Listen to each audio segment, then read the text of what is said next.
Hello, the exam classes में आपका स्वागत है। अब हम स्टार्ट करेंगे प्रश्नावली 1.1 का क्वेश्चन नंबर 2।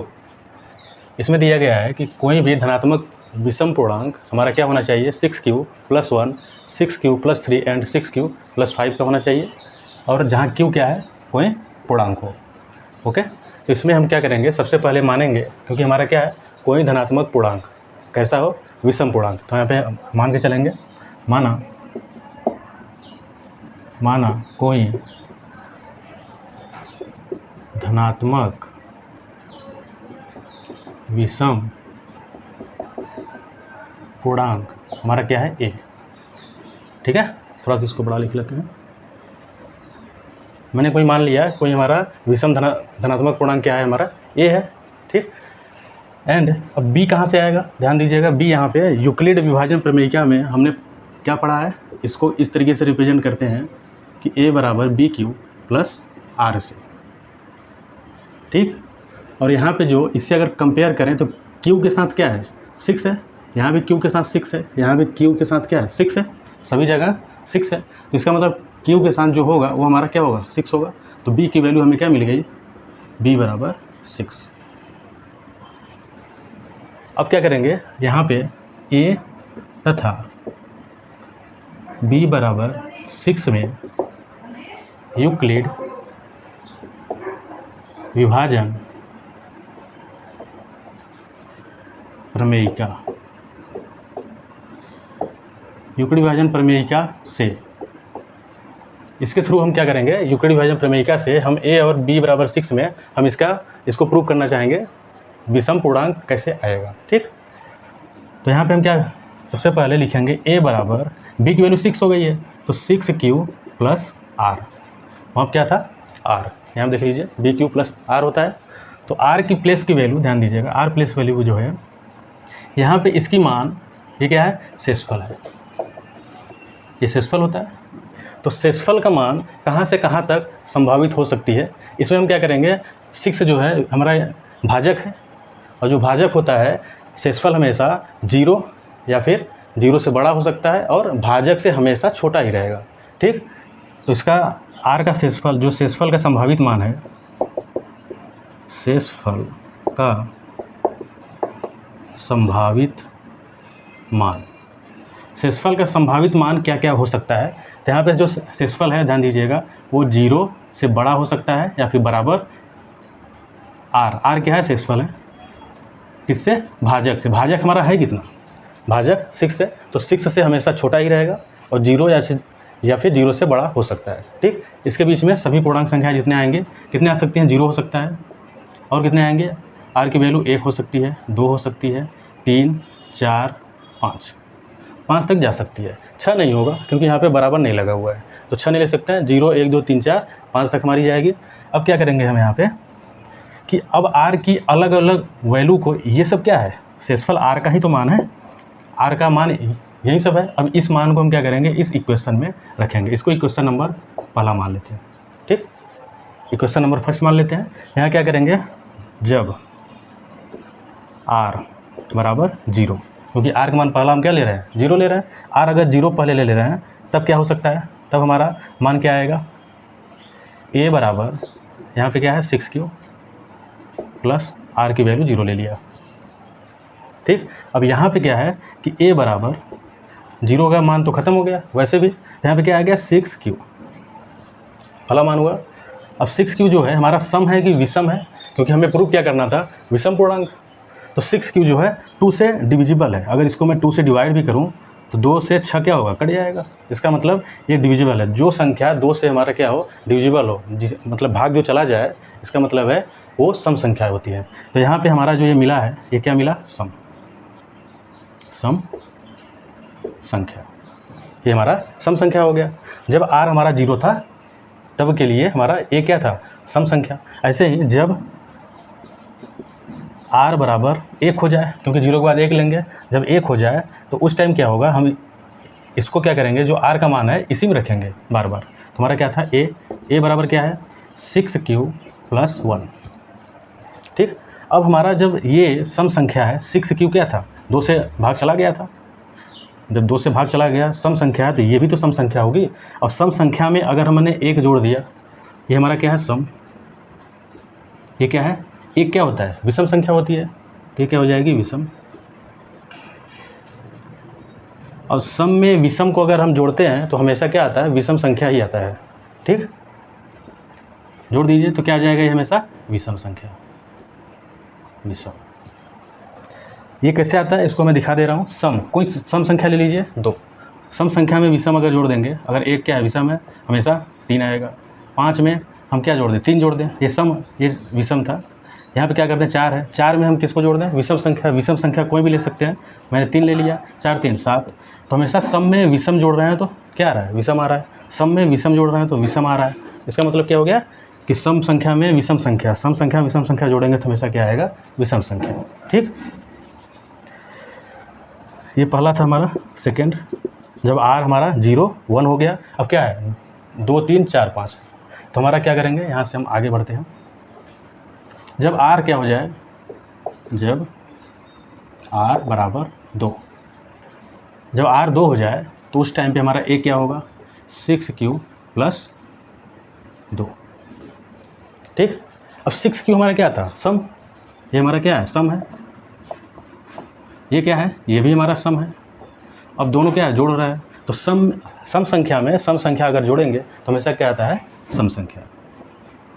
क्या आएगा, हमेशा सम संख्या। तो ये क्या है, सम संख्या। हमें लाना क्या था, विषम पूर्णांक, तो इसको हम बाद में देखेंगे। अभी पहले क्या है, ये टोटल वैल्यू हमें क्या मिल गई, सम। ठीक, सम संख्या है। और आगे बढ़ते हैं। जब r का मान क्या लिख दें, 3। जब r का मान हम 2 हो गया, 3 ले रहे हैं, r का मान 3 ले रहे हैं, तो 3 कितना हो जाएगा, देख लेते हैं इसको। तो a बराबर क्या हो जाएगा, 6q प्लस 3। ये हमारा सम संख्या है। 6q हमेशा क्या मिल रहा है मुझे, सम संख्या, तो ये हमें सम है। और सम में क्या है, 3 क्या है, विषम संख्या होती है, तो 3 हमारा विषम है। और सम संख्या में विषम संख्या को अगर जोड़ेंगे हमेशा क्या मिलेगा, विषम। इसको मैं यहाँ बता चुका हूँ। ये क्या है, 6q हमेशा सम संख्या है, क्योंकि 6 में 2 का डिवाइड हो जा रहा है, भाग चला जा रहा है। तो सम में विषम को जोड़ेंगे फिर भी विषम होगा, तो यहाँ भी क्या था, सम में विषम को जोड़ेंगे तो विषम ही होगा। ऐसे ही जब r का मान क्या हो जाए, 4, क्योंकि 3 तक हो गया, 4 ले रहे हैं, जब r का मान 4 हो जाए तो a बराबर क्या हो जाएगा, 6q प्लस 4। अब हमें ये बताइए 6q क्या है, सम संख्या, सम हो जाएगी। सम में 4 क्या है, सम संख्या, सम में सम को ऐड करेंगे वो भी हमारा सम ही होगा, तो हमारा क्या हो गया, सम। सम में इसको भी सम करेंगे तो हमारा क्या आ जाएगा, सम। ये भी हमारा क्या हो गया, सम संख्या। अब इसके बाद लास्ट हमारा है 5। 5 को भी देख लेते हैं। जब r बराबर क्या हो जाए, 5, जब r बराबर 5 ले लेंगे तो वहाँ से हमें a बराबर क्या मिलेगा, 6q प्लस 5। ये सभी जो मान है r बराबर 1 2 3 4 ये सब जो रखे हैं, कहाँ रखे हैं, इसी क्वेश्चन में रखा गया है, समीकरण में, ध्यान दीजिएगा। तो यही है हमारा a बराबर 6q प्लस 5, तो ये हमारा सम है, सम। प्लस 5 क्या है, ये भी हमारा, ये विषम है। 5 क्या है हमारा, विषम। ठीक, तो सम में अगर विषम को ऐड करेंगे तो हमेशा क्या मिलेगा, विषम। इसका एग्जाम्पल मैं बता चुका हूँ। ठीक, अब क्या है, यहाँ पे हमें जो प्रूव करना था कि कोई भी धनात्मक विषम पूर्णांक 6q plus 1 6q plus 3 6q plus 5 का होता है, तो जो जो सम होगा उसको क्या करेंगे, हम हटा देंगे, विषम को सिर्फ लेंगे। तो हमारा जब r 0 था तो उस समय हमें क्या मिल रहा था, सम संख्या, ये हम नहीं लेंगे। जब r बराबर 1 है तो क्या था, विषम, ये आंसर में रहेगा। ऐसे ही जब r बराबर 2 है उस समय क्या मिल रहा था, सम, इसको भी नहीं लेंगे। ठीक, जब r बराबर 3 है तो हमें क्या मिल रहा था, a बराबर, a क्या था, विषम पूर्णांक ही है, तो वही जो a है विषम पूर्णांक, हमें क्या मिल रहा है, विषम, तो हमें क्या मिलेगा, आंसर में रहेगा ये। ऐसे ही जब r बराबर 4 है तो सम में सम को ऐड करेंगे, सम, तो सम हमें लेना ही नहीं है, क्योंकि हमें प्रूव ही करना है कि विषम पूर्णांक। ठीक, और लास्ट वाला देख लेते हैं। r बराबर जब 5 है तो सम में विषम ऐड किया तो क्या आ गया, विषम। तो हमें क्या प्रूव करना था, धनात्मक विषम पूर्णांक, तो जो जो विषम पूर्णांक होंगे वहीं सिर्फ लिया जाएगा। तो यहाँ पे हम प्रूफ में लिख सकते हैं, अतः कोई धनात्मक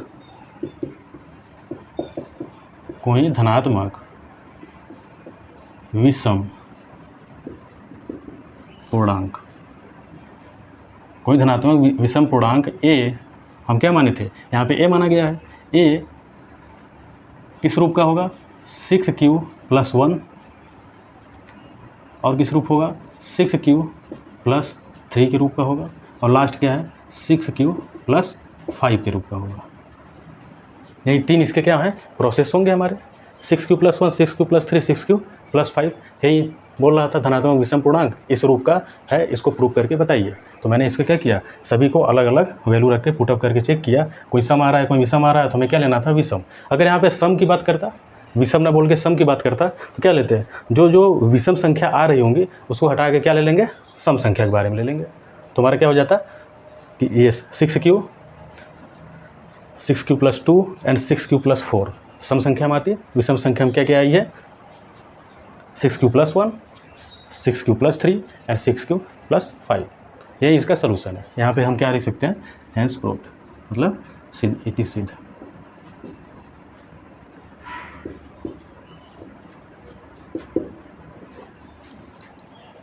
ओके, सत्यापन कैसे होगा इसको भी देख लेते हैं।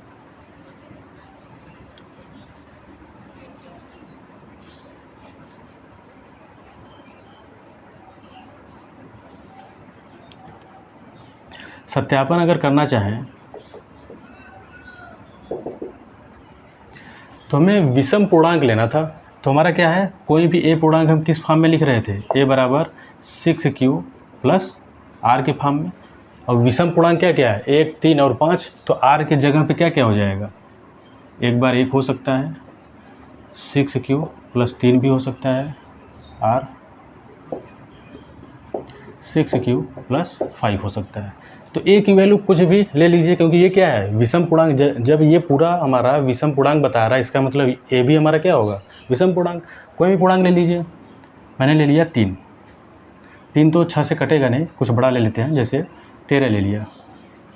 तो 13 क्या है, अब 13 में अगर हम देखें तो 6 गुणे यहाँ पे क्या था, q हमारा कोई पूर्णांक है, तो यहाँ पे भी हमें क्या करना पड़ेगा, 1, 2, 3, 4 ही लेना पड़ेगा। तो यहाँ पे मैंने 1 ले लिया, तो 1 6 एकम 6 और 1 हो जाएगा यहाँ से, तो यहाँ पे होगा नहीं तो 2 लेना पड़ेगा। 6 दूनी 12 और +1, तो 6 दूनी 12 13।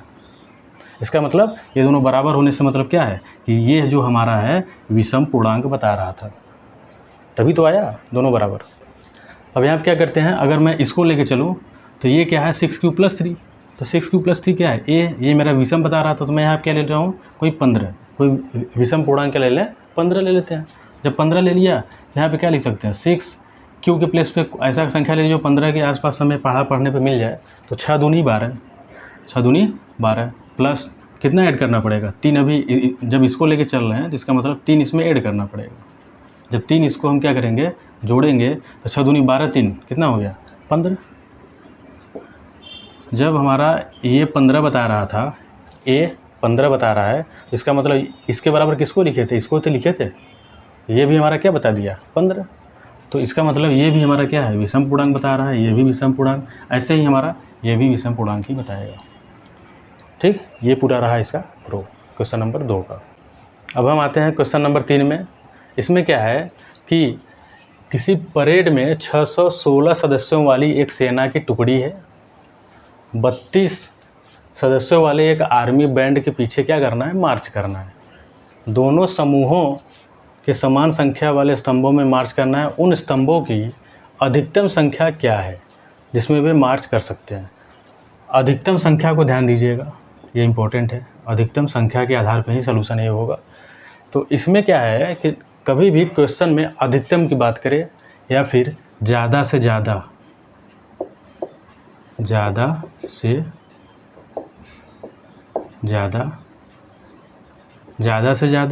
या फिर अधिकतम की बात करें या फिर बड़ी से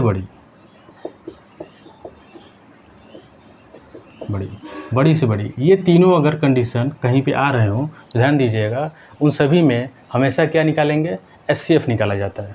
ठीक, तो इसमें क्या है कि 616 सदस्यों वाली सेना की टुकड़ी के पीछे कितना, 32 सदस्यों वाले आर्मी बैंड के पीछे क्या करना है, मार्च करना है। तो क्या करेंगे इसमें 616 वह 32 का हम क्या निकालेंगे, HCF। ठीक, यूक्लिड विभाजन प्रमेयिका के आधार पे इसको निकालते हैं। यूक्लिड विभाजन प्रमेयिका के आधार पे क्या कहता है कि जो बड़ी संख्या हो उसमें क्या करना है, छोटी संख्या से डिवाइड किया जाता है। तो हम यहाँ भाग दे देते हैं। बड़ी संख्या क्या है, 616, और छोटी संख्या हमारा क्या है, 32। छोटी संख्या हमारा क्या है, 32। 32 में 616 का डिवाइड करते हैं, कितनी बार जाएगा देखते हैं। 32 दूनी 64, ज़्यादा हो जा रहा है, एक बार ले जाते हैं तो 32 एक कम 32 हो जाएगा। यहाँ घटा लेंगे, इसको उधार दिया, 11 में से 2 गया 9, 9 2 11। यहाँ पे क्या करेंगे, इसको उधार दिया था 5 में से 3 गया, यहाँ 2, यहाँ 6 बचा हुआ है। अब 6 उतार लेंगे, कितनी बार जाएगा, 3 9 27, और 9 बार जा सकता है, यहाँ पे 9 बार ले जा सकते हैं। तो 19 जो 9 है, 9 को लेकर चलेंगे, 9 दूनी यहाँ पे 18 हो जाएगा, और 9 3 27, 27 1 28। यहाँ इसको घटा लेते हैं, 6 में से 8 नहीं जाएगा, उधार देगा, 16 में से 8 गया 8, इसको उधार दिया था, यहाँ पे 8 में से 8 गया 0, यहाँ पे 2 में से 2 0। अब जो है 32 में 19 बार गया तो हमारा 8 शेषफल बचा।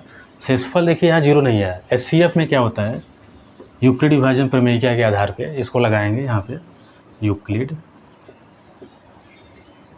विभाजन प्रमेयिका। यूक्लिड विभाजन प्रमेयिका कहता सिर्फ इतना ही है कि हमारा जब तक शेषफल 0 न आ जाए तब तक हमको क्या करना है, भाग देते रहना है। अब जिस टाइम पे हमारा, जिस टर्म पे हमारा क्या हो जाए, शेषफल 0 आ जाए, उस समय जो भाजक होगा वही क्या हो जाएगा, HCF। उन दोनों संख्या क्या हो जाएगा, HCF। तो यहाँ क्या करेंगे, इस टर्म को पहले हम यूक्लिड विभाजन प्रमेयिका के आधार पर लिख लेते हैं। कैसे लिखेंगे, A बराबर BQ प्लस R के टर्म में लिखा जाता है, इस बात का हमेशा ध्यान दीजिएगा। तो A क्या है, जो बड़ी संख्या होगी, भाज्य हमारा जो होगा कितना है, 616, 616 बराबर B क्या है, जो भाजक जिससे भाग देते हैं, यहाँ 32 हो जाएगा, गुणे Q क्या है, जो भागफल, भागफल हमारा कितने बार गया, 19 बार गया, प्लस R क्या है, शेषफल, शेषफल हमारा 8 आया है, तो हम क्या लिखेंगे, शेषफल 8। अब इसको शेषफल देखिए यहाँ पे मेरा 0 नहीं हो पाया, क्योंकि जब तक शेषफल 0 नहीं हो तब तक हम मसा नहीं निकाल सकते, HCF नहीं निकाल सकते। ठीक, तो क्या करेंगे, यहाँ पे R हमारा 0 नहीं मिला। जब R 0 नहीं मिला तो अगले स्टेप पे चलते हैं। अब जो 8 यहाँ पे शेषफल आया था, अब 8 में क्या करेंगे, जो यहाँ भाजक था उसको भाज्य बना लेंगे, और 8 से 8 को क्या बनाना, जो शेषफल था भाजक बना लेंगे।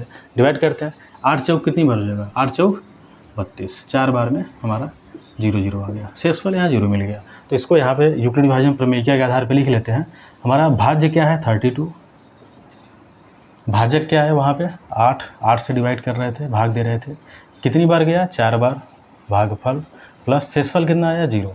तो जिस टर्म पे हमें शेषफल 0 मिल जाए, जहाँ पे 0 मिल जाए वहाँ पे जो हमारा भाजक होगा, भाजक हमारा 4 नहीं है 8 है, तो जो भाजक होगा वहीं क्या कहलाएगा, 616 और 32 का HCF।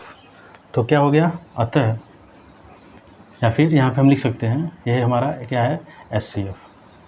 HCF कितना है, 8। तो इसको इस लैंग्वेज के फॉर्म में भी लिखना है, क्योंकि जो पूछ रहा था, तो यहाँ पे हम क्या लिख देंगे, अतः स्तंभों की